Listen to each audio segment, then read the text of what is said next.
Tiny little mini Sunday service. Ah! Apologies in advance if it sounds like there's light gunfire outside. It's fireworks. It's that time of the year, so that's happening.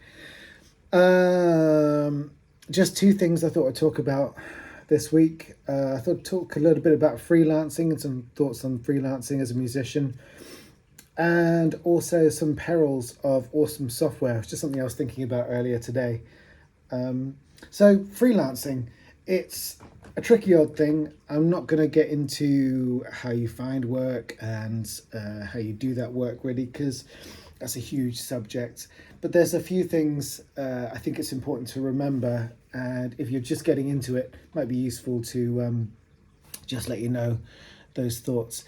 So first of all, it sounds obvious, but communication as a freelancer is incredibly important. Just because you're not in the studio, like people aren't seeing you and like having meetings with you all day long. So even if the communication's quite light, you have to do a lot more of it than you would do just working in-house with the teams that you'd speak to like all the time. You have to make that effort.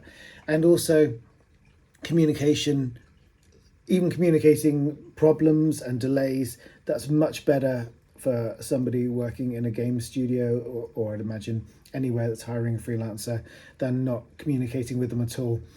I mean, as someone who's been on both sides of this, I know that if you're working with a composer and they sort of just disappear off the radar for a few days because their song's not going well, or, you know, it's delayed for whatever reason, you know, life happens, delays happen.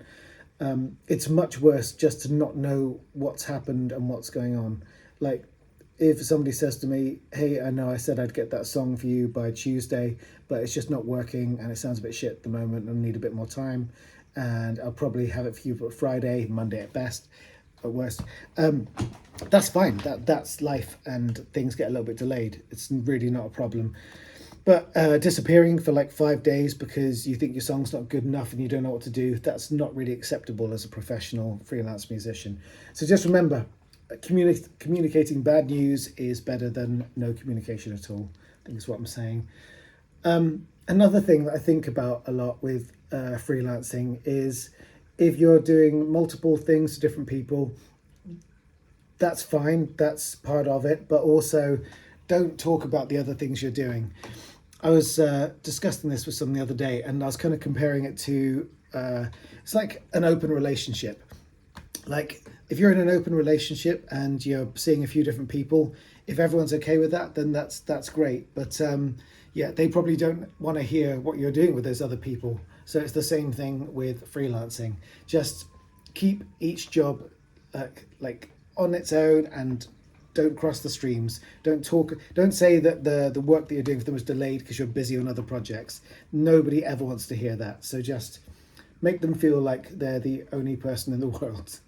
It's just it's silly not to. There's egos involved, and that's perfectly reasonable, and they don't want to know that you're spreading your time amongst other people. Yeah, a few little tips there, just a couple of things that were on my mind. The other thing I was thinking about is just earlier today, I was thinking about how amazing all our tools are now for music, like with all the stuff from like Spitfire and Arturia, people like that. It's just, I mean, we're living in an amazing time for composing tools. I think a little problem that comes from that is that maybe we're living in too much of an amazing time. I could open 7 Spitfire instruments right now and just get a beautiful drone going by playing a C minor across 7 instruments and having them swell in and out. I could build that right now without even thinking about it, and it would sound lovely. And that's kind of a problem. I think just because it all sounds so amazing, you can't seduce yourself into thinking you've written something fantastic and distinct and iconic just because you've opened a few amazing tools. I think you need to remember to retain those melodies, those concepts, the musical ideas, and just don't be flattered by the quality of the tools you're using. It's a lovely problem to have, but a problem nonetheless. But anyway, there you go. A couple of little things to think about, and see you guys next Sunday. Bye. Oh, that was my cat, by the way. He's called Nellie. He's beautiful. I love him.